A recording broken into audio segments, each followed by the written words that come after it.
Hello again, Sherry. Hey, Mike. Still having fun? Tons. Agreed. Probably as much as you. Oh yeah, I'll say that with a smile. Exactly.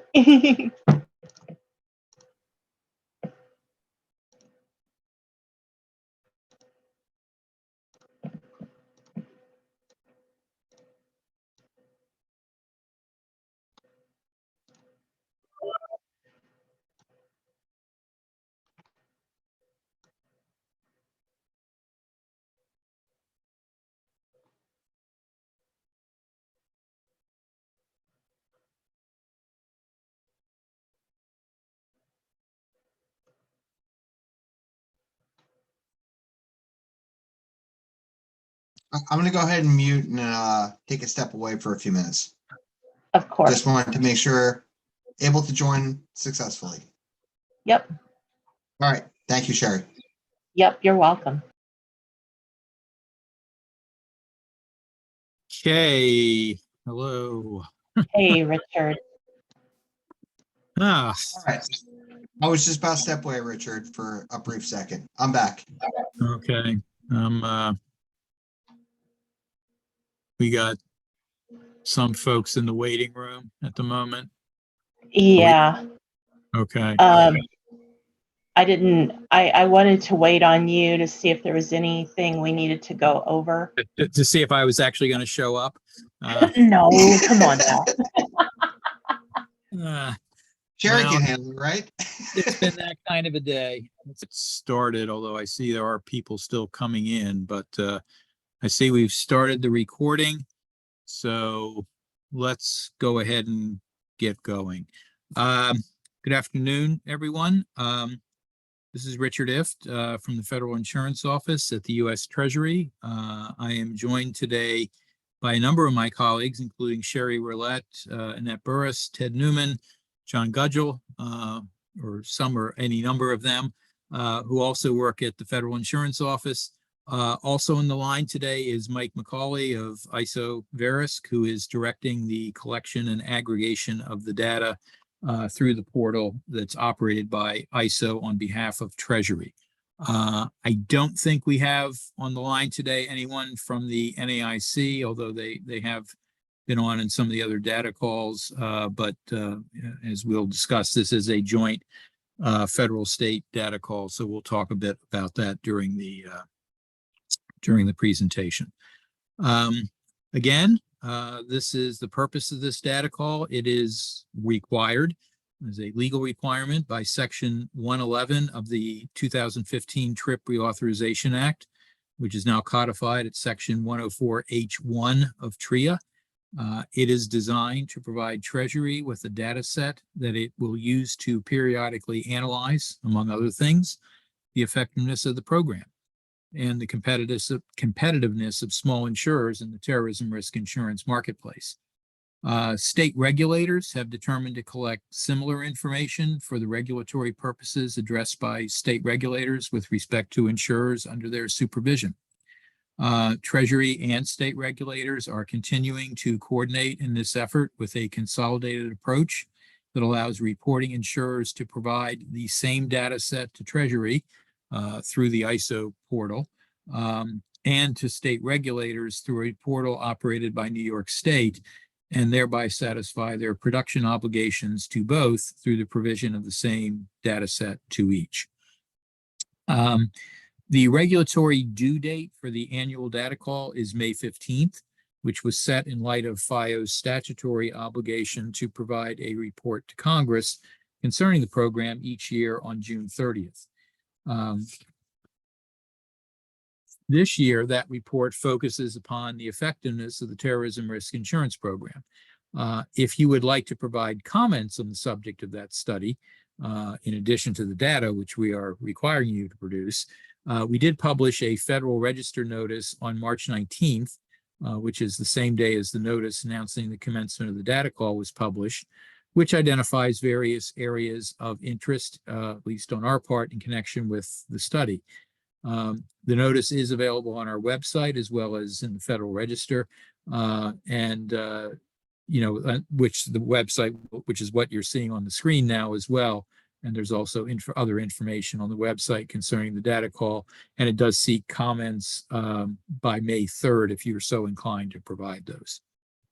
With respect to the data, however, that is a mandatory requirement, and because of our obligation to get a report to Congress relying upon that data by June 30th, we cannot extend the data call or provide for extensions beyond May 15th. So please do your best to get the information in by that time.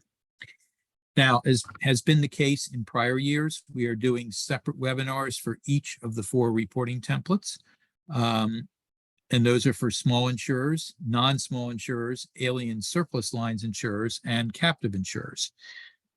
This is the webinar addressing captive insurers, which are any insurers participating in the TRIP program that are regulated under state law as a captive insurer.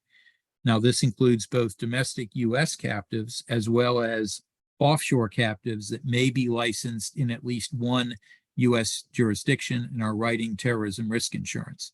Now, offshore captives not licensed in any U.S. jurisdiction do not participate in TRIP. So you don't participate, and we don't need to collect any data from you as well.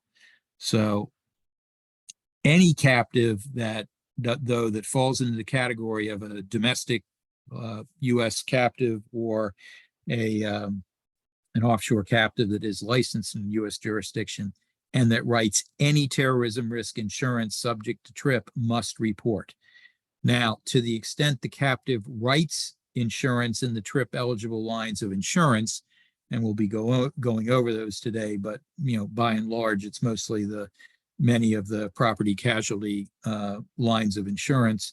But however, if the captive writes in those lines but does not extend any terrorism risk insurance that is backstopped by this program, we do not require the captive to report any information to us in this data call. There is no reporting exemption, however, for captives that do write terrorism risk insurance subject to the program based upon the amount of premium that they write. So a captive writing any terrorism risk insurance under TRIP is required to report no matter how much premium it writes. So in other words, and you may have seen this in some of the other documentation, there is a $10 million if you're under $10 million in direct earned premium in I guess it would be 2022. If you're a small insurer and a small insurer, conventional small insurer, there's no need to report, but that does not expressly under the regulations does not apply to captives. Now, reporting is on a group basis. If you are a part of a group or otherwise on an individual company basis. The form is the same regardless of the size of the captive. If you happen to be affiliated with a company required to report on the non-small or small insurer template, however, you should report the captive experience on that template, identifying the captive among the various individual companies reporting. Otherwise, we will be conducting this particular webinar based upon the requirements in the captive insurer template. The good news for 2024 is there are no material changes to the reporting forms from those used last year. So if you were involved in the reporting last year, you should not expect any differences from what you did last year. Now, there is, of course, a new modeled loss question that appears on the reinsurance worksheet in terms of the modeled loss scenario. However, that question remains similar in format as it has year over year to those we've posed previously. Now, again, remember that reporting is on a group basis, which is how TRIP operates. You only report for an individual company if you are not affiliated with another company writing TRIP eligible lines of business. Now, the process for getting started on the data call is pretty simple. You can go to our website, which is what we have up on the screen here, and you can go to the link, which is www.tripsection111data.com, which is here, or obviously you can just type that in yourself. But if you click through that link, you will land on the reporting page that ISO has set up for the program. Once you are there, you scroll down, you will see there is a download the registration form. You need to download that, fill it out, and send it back to the address reflected there, trip section 111 data at iso.com. And you can that's how you get registered for the program and how you will ultimately get the forms that you need to report. A captive manager we do permit captive managers to register and report on behalf of the captive, and they can do so by submitting a bulk registration listing if that captive manager works with multiple captives. The reporting itself, however, will ultimately be done on separate forms for each separate captive group or company. Once you complete the registration form, you will email it to the address provided, and the point of contact that you list on the form will receive an email from ISO once it's been processed with a link to a secure portal that will contain your required reporting form. Once you complete the reporting form, you will send it back to ISO through the same secure portal. Although this is a consolidated data call, which involves both state regulators and the federal government, we do need you to submit the form separately. For purposes of the federal form, you do need to submit the form to ISO. We do not get the information from the state regulators. If you need to submit those forms to state regulators as well, there is a portal, a New York State portal, where it gets submitted for those purposes. It's the same, you'll end up submitting the same files. There's no changes in the data you submit. I believe there are some changes in the file naming conventions you need to use with each portal, but the actual, once you've completed the form, it's literally identical from portal to portal. So in addition, the forms that you get will be provided in Excel format. However, if you prefer to report using a CSV form of report, you can elect to do that, and ISO will provide you with specifications that allow you to report in that format instead. And I would at this point like to turn it over to Mike McCauley to sort of give an update on where things stand, particularly with respect to the captive registrations he's received. Thanks, Richard. As of today, nearly all captive registrations received have been processed, with the exception of about 10 that are pending, which includes several received today. If any of you on the call have sent your registration but have not received a response, please expect one shortly.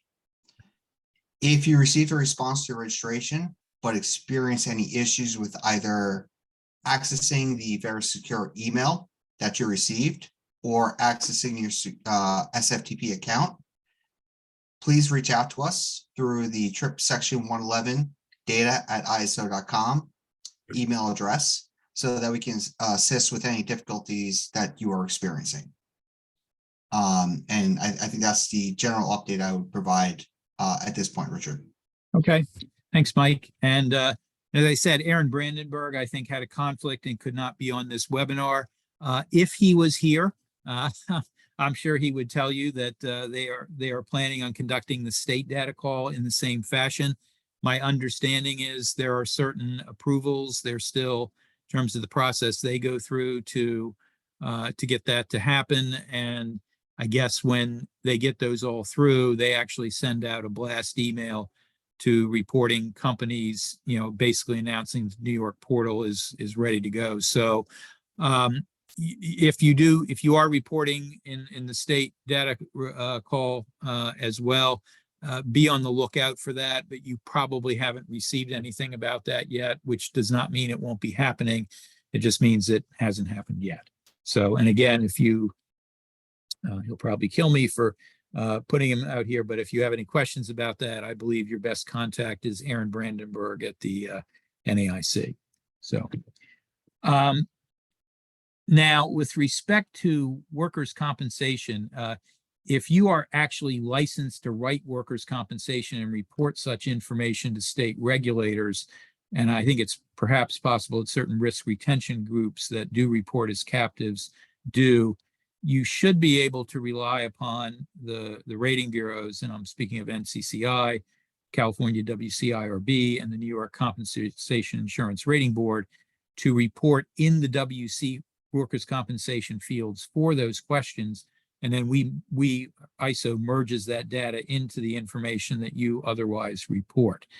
However, keep in mind, the rating bureaus do not register on your behalf, nor will they provide reinsurance information relating to workers' compensation exposures, which still need to be completed by the insurer. In addition, insurers that write excess workers' compensation need to provide all that information because the rating bureaus do not have that information. So, and now, of course, and this is probably a bigger issue for the people on this call, as I understand, they do not have any information respecting workers' compensation deductible reimbursement policies, which information is not reported to the rating bureaus, and we do require information about that. So, although we suspect that reporting by the rating bureaus will actually affect very few companies reporting as captive insurers, if you do fall into that narrow category, please keep that in mind. And, you know, if you have any questions about that, you can reach out to either us or ISO as to what you should be doing. The main suggestion we have in terms of doing the reporting is please read the instructions. First, we do have instructions for each of the reporting forms. They are available on our website. Sherry has just clicked through to the instructions for the captive template. They may answer many of the questions you might have. And as you go down, once you get past the sort of initial general instructions, basically we do go through each line and cell of the report or of the form and basically provide you much more specific information that you know you can actually manage to put in the template itself. So please take a look at that if you have any questions. Again, if those instructions don't answer all of your questions, there are other sources of information, certainly this webinar. In addition, you can obtain specific help in response to a specific question you might have by emailing the address tripsection111data@iso.com. If you send such an email, you will either get one, a written email response, two, you might get a call from ISO, or three, you might get a call from Treasury. Alternatively, we have entered direct contact information in the chat for, I believe, for Mike McCauley of ISO, as well as from the folks in the Treasury team. So again, please feel free to reach out there if you've got a question. In addition, we have again generated a sampled answer document this year, which is on our website. Sherry, you can go back. Yes, it's the sample fact patterns document. That provides examples of how to report various elements, particularly ones that may not be immediately intuitive. It also walks through how the model loss question should be answered which is at the end of the document. We have also made available on the website a zip code listing for the various areas identified on the geographical exposures worksheet, and that should be of some assistance to you in completing that worksheet. And you can download that list. It is a live Excel document, and that you can use that as an aid to reporting that information. Regarding the sample fact patterns, please note that we use for that the non-small insurer form as our exemplar, since they constitute 80% of the premium associated with the program. So the form you see there will look a little different than the equivalent form that you'll see on in the captive insurer forms, but the principles outlined there in terms of how the reporting should be done in these situations are the same. So if you do have any questions along those lines, that should help. Now, at this point, we are going to walk through each individual worksheet within the captive insurer template with some explanations as to what we are seeking and suggestions for completing each worksheet. We will then open it up to individual questions, which you can pose by going to the menu on the webinar and submitting through the chat mechanism. If you send it to Sherry, you can basically send it directly to us and we will basically respond to them anonymously. If you're so inclined, you can certainly send it to everybody in the webinar. We'll try to respond to those as well. And, so that will, have the opportunity here to tender some specific questions as to the form. And we'll go through as many of those as we can along the way, or certainly at the end of the prepared remarks.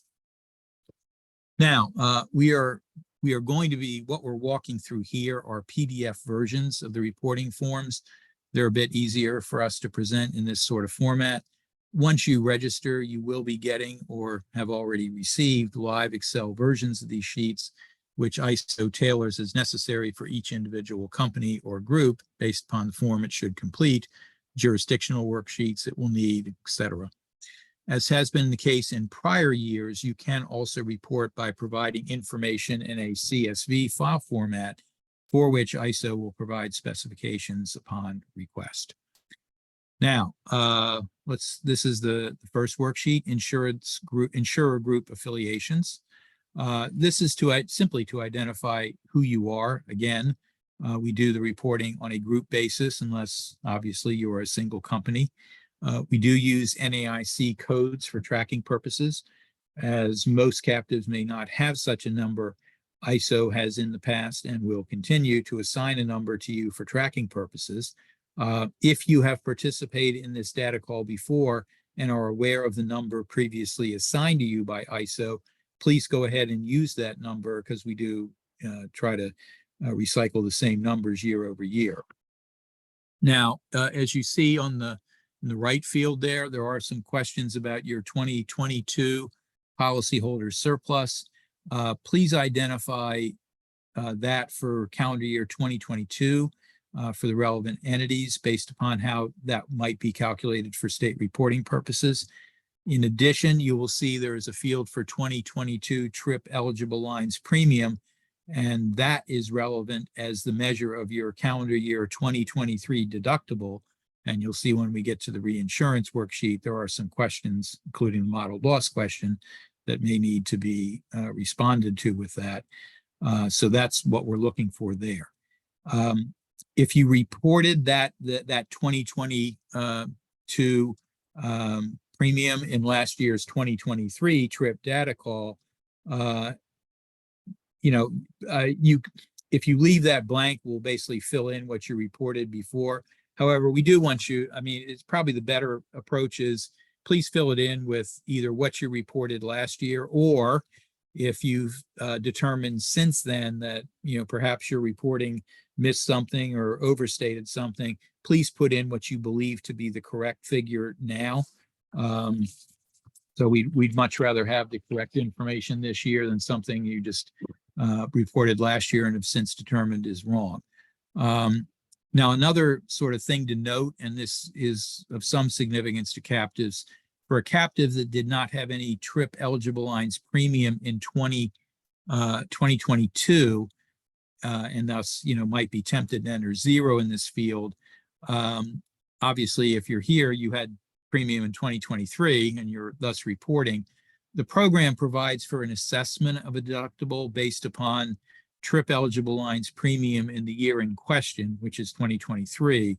And if you are in that category, for example, as a newly formed captive in 2023 that would not have had any premium in 2022, you need to look at those instructions for what to do. Basically, it provides for coming up with essentially a prorated estimate for what your, which basically would assume the deductible, basically assumes what you should have had in 2022 if you were writing. So the bottom line is you will always have a deductible to enter in there of some sort. So, zero will not be the right number for that field. Going on to the next page. is the premium by jurisdiction worksheet. This is by relevant NAIC line or subline. Here, the figures in columns E, F, and G will add up because they auto populate to column D. H is a figure for the actual terrorism risk premium charge, and that will be, of course, a subset of the total earned premium, which is in column D, and that's premium where a charge was made for terrorism risk insurance. Now, when reporting premium, remember also that although the terrorism risk insurance program is defined for the most part in terms of NAIC state reporting lines, you cannot follow that in all cases as there are some significant differences. Now, principally lines 1 and 2, fire and allied lines, can include both commercial and personal lines coverage, and TRIP only addresses commercial coverage. So please, you shouldn't be reporting any personal lines coverage on any of your responses in this data call. So that should be excluded even if you otherwise write it or report it for some other purpose.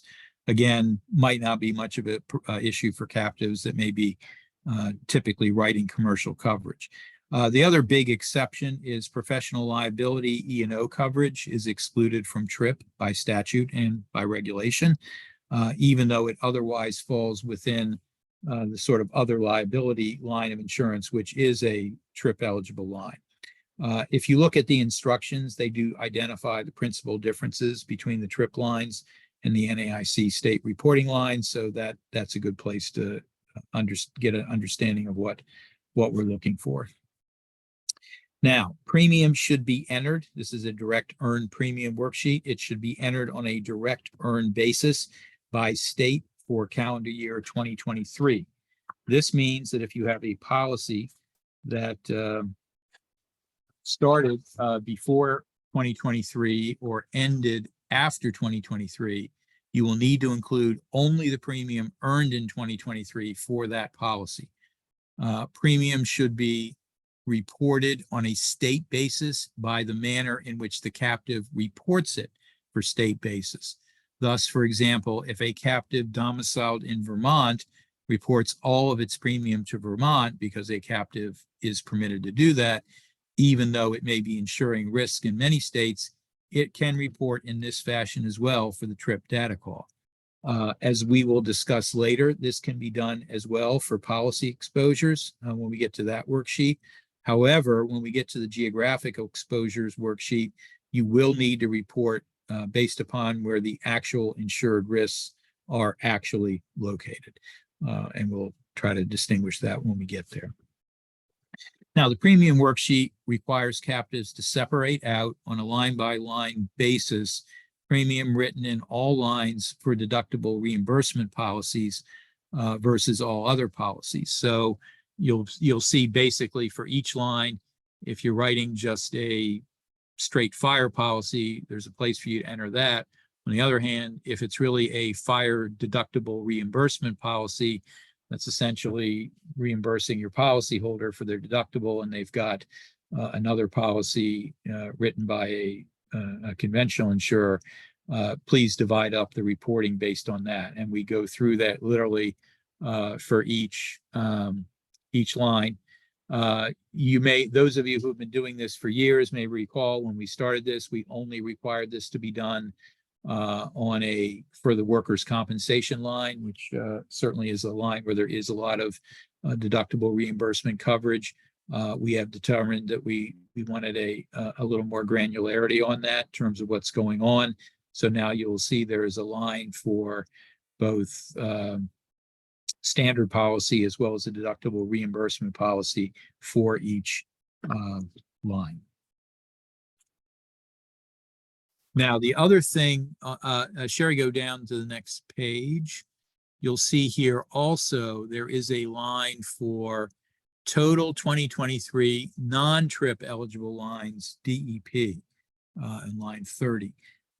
There, we're asking you to report all of your direct earned premium in non-TRIP eligible lines on an aggregate basis as well. And now this is to include any premium written by the captive, no matter what type of coverage or where it is placed.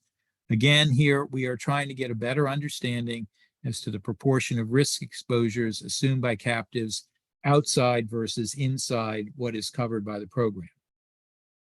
Again, although we think these requests here are self-evident, if you have any questions about what we are looking for in connection with this, please, you can put in a question. Happy to field those either in this webinar or individually. Next page. This is the standalone terrorism worksheet. This is a nationwide worksheet, so one page just looking for what the total experience is nationwide. You will see in here we ask for comparative purposes information on standalone terrorism coverage for both Treasury certified acts coverage as well as other acts of terrorism not certified if you're providing coverage in both ways. Otherwise, this is pretty straightforward based on the prior reporting here. This does not seem to present a lot of issues. Next page. Okay, next couple pages are the cyber worksheet. The categories have not changed for this year. There was a expansion in calendar year 2023. It did not change. It changed a bit in 2020.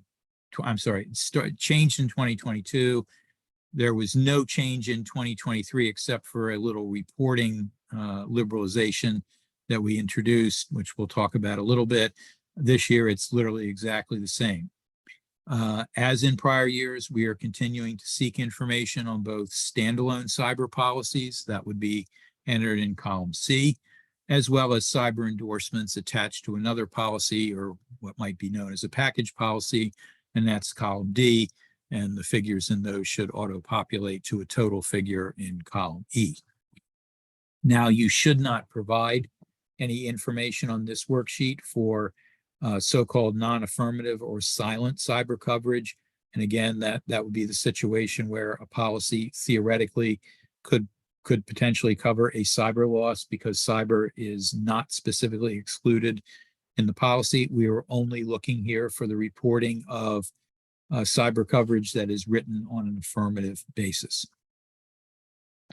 Now, lines 3 through 6, 8 through 9, and 18 to 19 request information concerning premium, number of policies, and limits for cyber policies and TRIP eligible lines of insurance. We've been requesting that information since we started requesting cyber premium, cyber information, I think back in 2018. So nothing has changed in this regard. Please continue to respond to those questions as you have in the past. Now, lines 7, 10, and 20 request the same information concerning premium, number of policies, and limits, but in this case as applied to cyber policies written in non-TRIP eligible lines of insurance. While the information is the same as the sort of information we requested in the past, this was part of the 2022 expansion of the forms to policies written in non-TRIP eligible lines so that we are in a position to assess the amount of cyber information that is currently not subject to the program. Our understanding here is that this will largely be cyber insurance that is currently being coded, characterized, and otherwise reported as professional liability insurance. We cannot by statute cover professional liability insurance. So if you're doing a cyber policy written in that way, you should respond to the questions there for those policies. And again, do it the same way as you've done for the other ones. I think I see we have a question? Yeah, I received the question and I redacted it a bit to protect identities. Okay. And I'll look to that. An insurance company that is a front-end program with a front-end carrier in this call files an annual TRIP data call. Questions brought to the captive program manager on whether,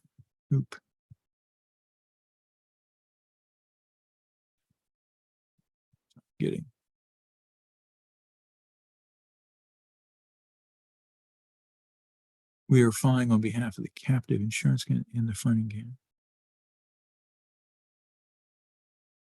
Yeah, I mean, you should be, we understand there could be some duplication there because, you've basically got the captive paying and, reporting in one say, and essentially because it's fronting, it's essentially the same coverage, but, each carrier would report basically based upon the paper it's writing pursuant to the instructions. So each of you should be doing that reporting, even though there could be some overlap there. Now, also in 2022, we did begin requesting certain new categories of information, cyber information on premium and number of policies allocated by size of policyholder. That's in lines 12 to 17, lines 21 to 24, limits specific to cyber extortion and ransom payments, and finally lines 25 to 30, basically lost information specific to cyber extortion and ransom payments. Now, nothing's changed on the reporting of that this year. However, I would note that in one of these categories, and that's the premium and number of policies allocated by size of policyholders, we do permit the option of you being able to report that either based on a calculation based on by size, either the number of employees of the policyholders, and again, we identify those ranges for small, medium, and large, or you can use the policyholder revenue, and again, with separate categories specified that for small, medium, and large policyholders. Now, please note, this is an either or election. If you're doing, for reporting this, please report it one way or the other. Do not, use one measure for some of your policies and another measure for other ones. I would think for a captive, you'll either it's a limited number of policyholders for the most part, so that should be pretty straightforward. We do try to track that for our own purposes. Mike, can you address briefly how we do that for purposes of in terms of the forms? Absolutely. Richard, it sounds like you need a fresh breath there and take a little. Yeah. Go ahead. Okay. Yeah, I'll give you about 15 to 20 seconds. All right. Yeah. So per the SFTP instructions, registrants receive subsequent to registration. The file renaming process for submission is provided. By default, the original cyber workbook has a Z listed in the file name. When you actually submit your data, you should change the Z to either an E or an R. The E would represent if you're reporting based on number of employees, and the R based on revenue. As Richard noted, there's no in between. It has to be consistent across the board, but it's important to track it accurately across the board. So hopefully Richard gave you a quick breather to get back into everything now. Yeah, I hopefully I'll be fine. Okay. Yeah, and we have some requirements that we may be required to analyze the reporting of one versus the other to make sure we're getting good data. And obviously, unless there's some way to track that, we're really not in a position to do that. So please do your best to identify that in the file naming convention when you submit the data. Now, there are no changes to the questions concerning limits specific to cyber extortion and ransom payments. Again, the distinction we are drawing here is between coverage for cyber extortion generally, which of course can obtain or can contain policy benefits apart from payment or reimbursement of an actual ransom payment, versus limits for the actual ransom payment. To the extent there is no distinction here, that is, you essentially extend the same general limit to both, then you would simply report the same limit. What we're trying to get to here, obviously, is if there's a different limit or sublimit for the actual ransom payment versus for cyber extortion generally. Here, the information is being requested separately as between policies in the TRIP eligible lines versus in the non-TRIP eligible lines. And then finally, the last category, loss information specific to cyber extortion and ransom payments. There, we're requesting that for all of your cyber policies combined, whether in trip eligible lines or not. The questions seek paid and incurred amounts for cyber extortion generally, and paid amounts for ransom payments, along with the number of claims such ransom payments are associated with. And finally, direct defense amounts for cyber extortion generally, without any effort to segregate that to ransom payments specifically, are sought, and again, on a paid and incurred basis. Now, again, we can respond to further questions on this, either as they come up or at the end of the prepared remarks. And of course, feel free to contact us specifically as well. Now, moving on to the next page, this is the exposures by jurisdiction worksheet.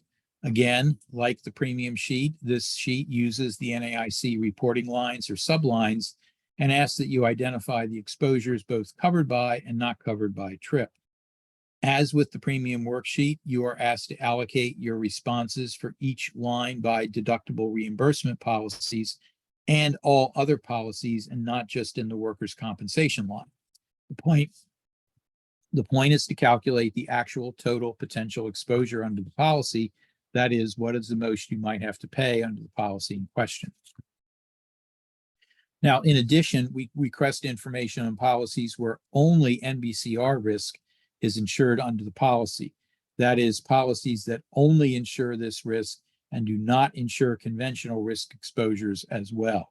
So now the sheet requests you to report in column D for property risks to identify the property limits of terrorism risk insurance, while in column E, it is requested you identify those same limits where NBCR coverage is not entirely excluded. And finally, in column F, policies where the only insurance provided is for NBCR risk.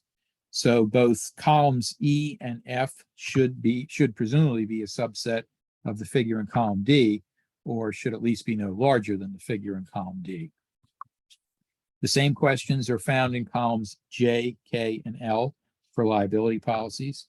For columns E and K, report that limits are available if the policy fails to exclude any portion of NBCR terrorism risk insurance coverage, even if some exposures, and so just as an example, if nuclear risk is excluded, so long as coverage for some exposures in that grouping, so for example, chemical or biological, if those are provided, you would report it as coverage being provided. Now, this one probably doesn't apply to captives. If the only NBCR coverage that might be provided by your policy is on account of so-called fire fouling laws in certain states, I'm not sure the captives actually write standard fire policies, but if you did, and that triggered a state law requirement that you essentially cover NBCR risk for a fire, even if the policy purports to exclude it. If you're in that narrow category, if your policy does purport to exclude it, report that it's excluded. Again, the test we're erecting here is don't do a legal analysis for us, just tell us what the policy provides for pursuant to its terms and conditions. Now, information is also requested here on policyholder deductibles or self-insured retentions, which should be reported only in connection with primary level policies that reference such a deductible or SIR obligation. These questions now appear in columns G and I for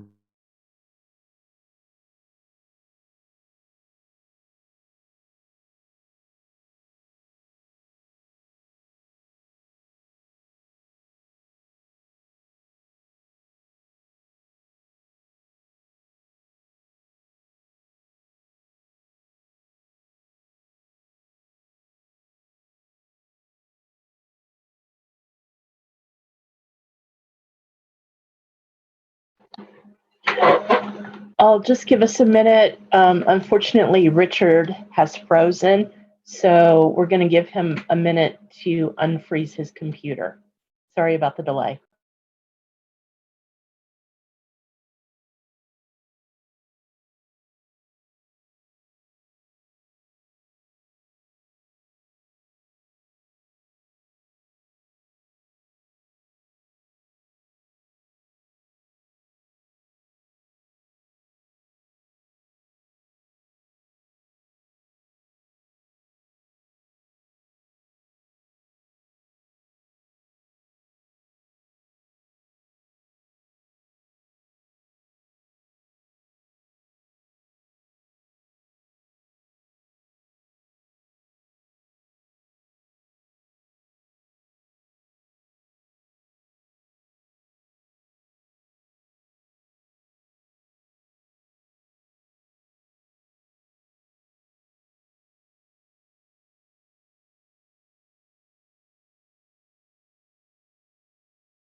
Okay, I'm gonna ask, I see, at least based on my thing, we still have 92 participants on the call. Could, are people hearing me now? Yes. Okay. Yes, Yeah. Richard. Yes. All right, we had a little technical glitch there, everyone. I'm gonna sort of pick up where we left off. And at least where it sort of went off for me was I was talking about the deductibles, reporting of deductibles. Is that correct? Is that where everything went awry? Yes. Okay. Okay, I'm going to continue here. With respect to the reporting of self-insured retentions and deductibles, we do that for both property and for liability, and that's columns G and I for property, and then M and O for liability. Please don't report such obligations in connection with higher level umbrella or excess policies, or we're going to get a lot of double counting. So for purposes of a deductible reimbursement policy, do not report the deductible itself that you are insuring. Again, that would lead to double counting. In these fields, record any amount that the policy remains obligated to pay before the captive's agreement to reimburse deductible amounts is triggered.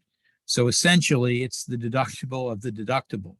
Otherwise, for policies which contain multiple deductibles or SIRs by jurisdiction, depending upon the property location or operation, use the lowest deductible or SIR by state. Again, similarly for the United States as a whole, use the lowest policy deductible or SIR. Again, apologies for the the glitch there. I think we were subject here at Treasury to a software update, and that probably is what threw us off here for a minute. Now, there are some differences in the way exposure information is calculated as compared to premium. As noted above, the exposure metrics can be reported on the appropriate state worksheet in the same manner in which premium is reported. So if your premium is reported to your domicile state, then the exposure should be as well. Otherwise, report the information on a jurisdiction by jurisdiction basis and enter the relevant limits for each jurisdiction, even if an aggregate limit might cap your exposure across multiple jurisdictions. So for example, if you had $1 million policy covering California and Oregon, you would report $1 million exposure on both the California and Oregon worksheets, even though there may be an overall limit of $1 million. On the United States worksheet, please provide total figures for the United States that are not multiplied by the issue of limits applying in multiple jurisdictions. That is, apply here any aggregate limits that might apply and otherwise respond on a single occurrence limits basis, assuming no aggregates apply. In the example I provided previously provided, you would report 1 million as the overall United States exposure. For purposes of this worksheet as well, please use an exposure figure amount as it existed for policies in force as of the date December 31, 2023. If a policy ended before December 31, 2023, the exposure you would report on that policy would be 0, even if that policy might be generating some reporting for example, some earned premium reporting earlier in 2023. Sherry, moving to the next worksheet. Okay, this is the simplest worksheet we have here, the policyholder industry code. Obviously, we are simply looking for you to provide the either by NAICS code. We really want you to do it with that coding mechanism. Just classify the industry type of your principal policyholder by the most applicable NAICS code, so we can at least have some sense of the industry sectors that the captive coverage is coming out of. Next worksheet. Okay, this is the places of worship worksheet. This one is on a nationwide basis and seeks information in the general categories of property, liability, and workers' compensation. However, on this worksheet, we are only seeking information on policies written for places of worship. When you are reporting this data, please do your best to only report on coverage related to actual places of worship, and please try to exclude any affiliated religious organizations, such as hospitals or schools. The ask on this from Congress was they wanted to know what the actual coverage was for the place of worship as opposed to other affiliated religious operations. Now, you will see that we have asked you to report this information under a specific industry code. You can do this under either the NAICS reporting system, the SIC reporting system, or under ISO class codes. If you can report based on one of these metrics, please do so. I mean, and use one. There's no need to, don't put it in on multiple ones. Just pick the one that is easiest for you to do and put it in there.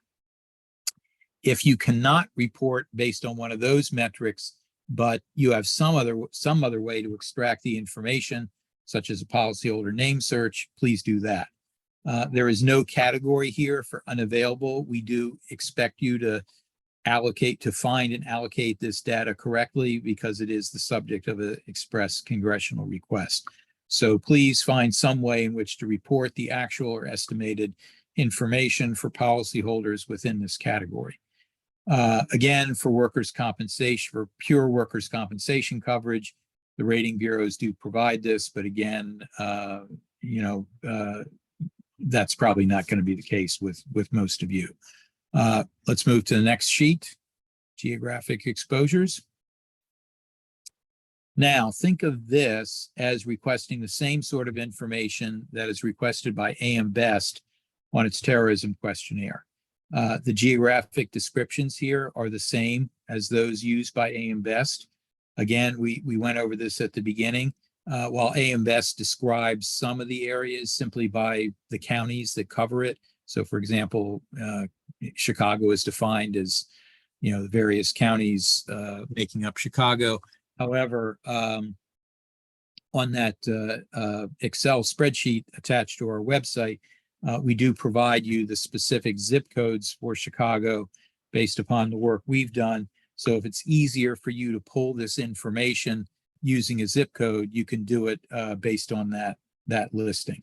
So again, and it's an Excel spreadsheet, so you can download it and manipulate it that way. Now, regarding, again, the workers' compensation fields, you only need to report information for actual primary workers' compensation. We are not asking you to report anything for workers' compensation deductible reimbursement, because here that clearly would be duplicative of the information that would be provided by the reporting of conventional insurers under those policies where the deductibles arise. We have provided for an unknown field here as well, although the intention is that this should really be rarely used, and we expect reporting companies to use their best efforts to identify the actual locations of the relevant exposures. Now, moving down to page 12. Here the questions on this page seek aggregations by zip code.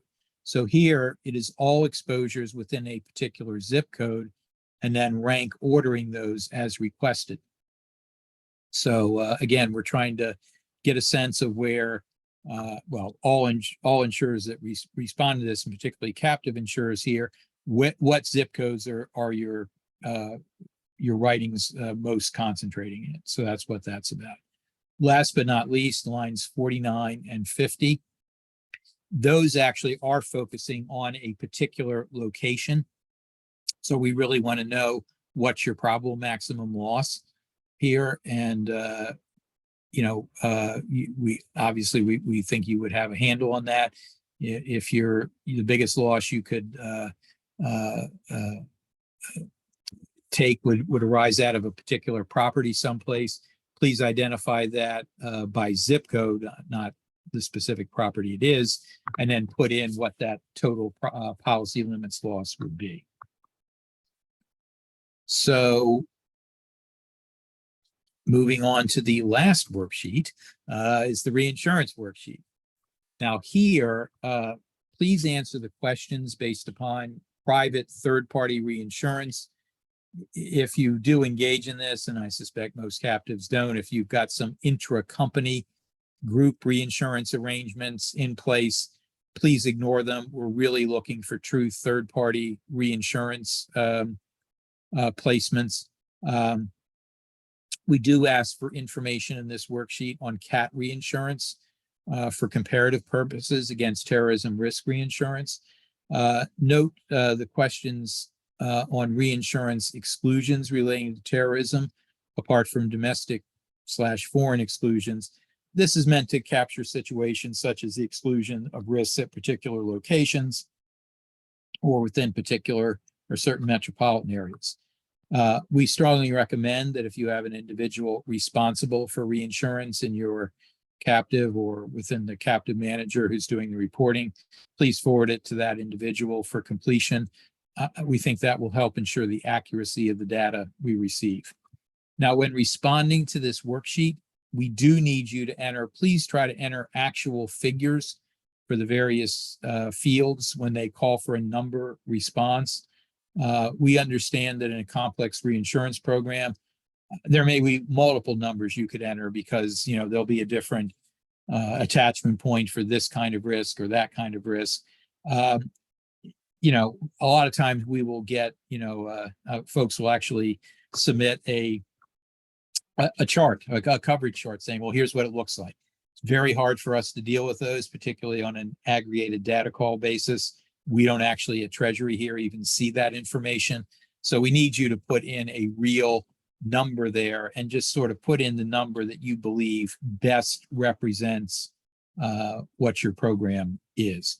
Again, if you have any questions about what you should do there, when you have a question about what you should report, please feel free to reach out to us. Now, on the next page, we have the model loss question. This year, what we're asking you to do is to figure out your total loss under your policies, not, that might be sustained by, the insurance industry in general, and then you divide it between the identified categories here. Now here, this year, we've utilized an event that's actually a dirty bomb event that based upon a explosion, 100 pounds of TNT explosion in downtown Atlanta. We give the street location by GPS coordinates for that. You should consider this to be a single event or occurrence for trip purposes, meaning should only assume the payment of an individual trip deductible and should otherwise apply the policies as they are responding on a single event or occurrence basis. Now, with regard to this event, I'll appreciate, we normally do 5-ton truck bombs, which are a little more straightforward. Here, what we envision is the kind of losses arising from this would largely be workers' compensation. Obviously, if you do have risk exposure there, particularly you might have worker WC deductible reimbursement policies, please try to provide an estimate on what the risk exposure for that might be under your policies.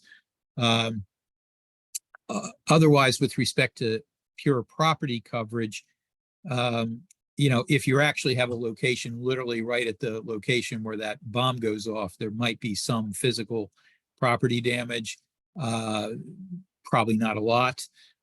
However, the real issue here is the spread of contaminants. We do give an area that we ask you to use as the area in which we assume the contaminants might spread. It's basically an area emanating basically to the north of the blast site and going out about 10 kilometers, 6 miles or so.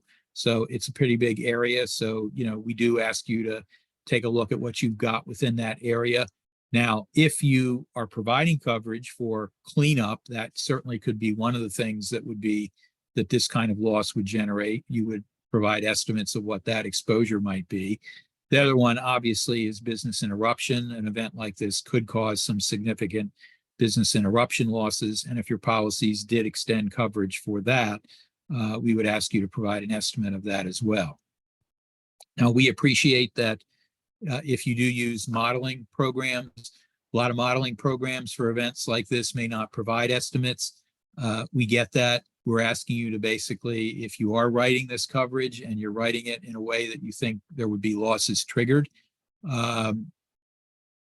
please, please come up with an estimate the best as you can based upon what you're doing. Now, once you've figured out what those estimates are under the policies, what we're doing here is asking you to spread it out among the various categories. And that falls into what, six separate categories. Basically, the idea is let's do a simple example. If you have, and a simple example like that is actually in that sample answer question that we highlighted at the beginning. If you had $1 million policy, and let's assume you determined there was going to be a total loss on that policy, and that was it. You would take that loss. You would figure out, does your policyholder have a deductible associated with that? You would enter that in line 31.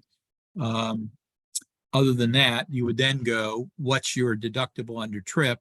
That's the figure that we addressed at the beginning. It's basically 20% of your prior year premium.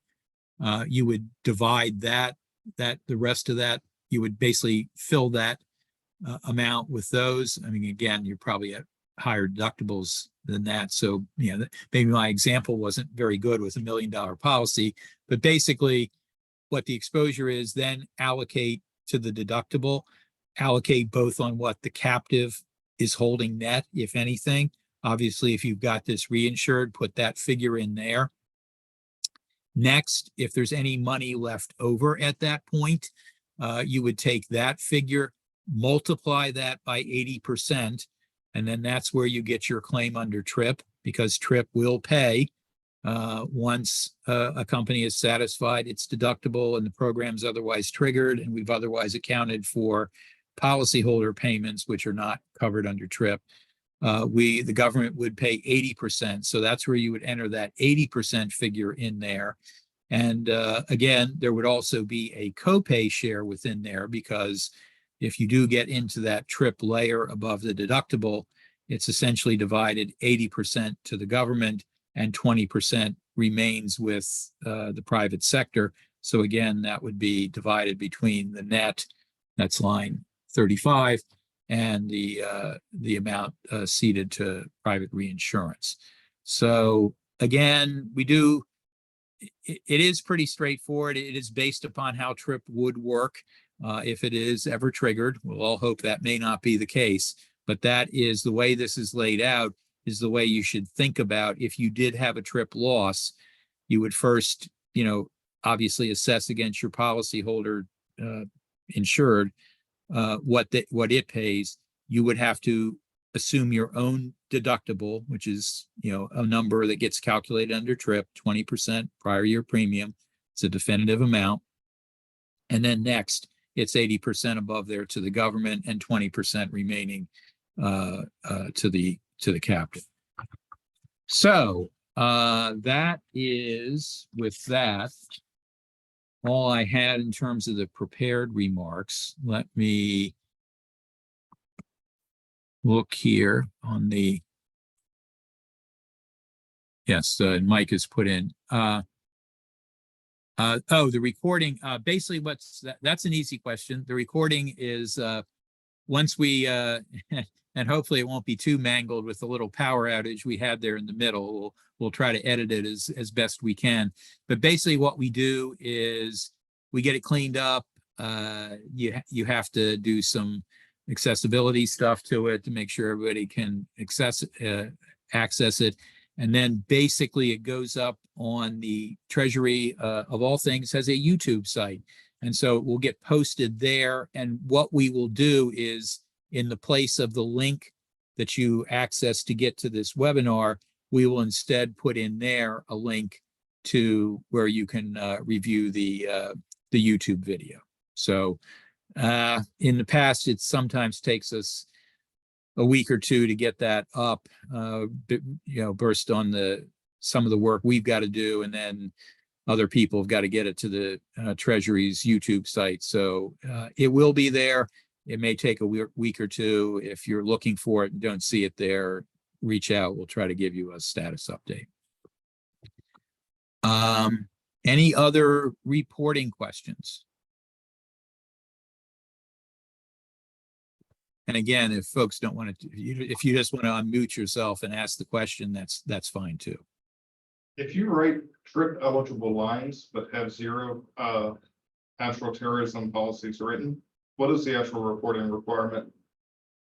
Oh, I said that at the beginning. I mean, that is the one exception. If you write in the trip eligible lines, but you are not writing any terrorism. So basically, you don't issue a policy that's ever going to basically potentially result in a claim against the government. We do not make you report.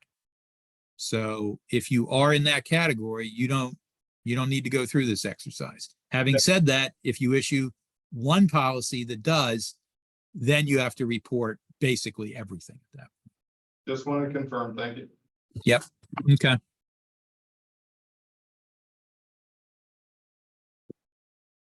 Any other questions? All right. Well, gratified by the large turnout. I'm sure that means we're going to get lots of great and timely reporting this year. So I greatly appreciate it. Thank you for participating in this. It is an important program for us, and the data call is an important way for us to assess what's going on. So thank you for working on it, and have a great rest of the week. Take care.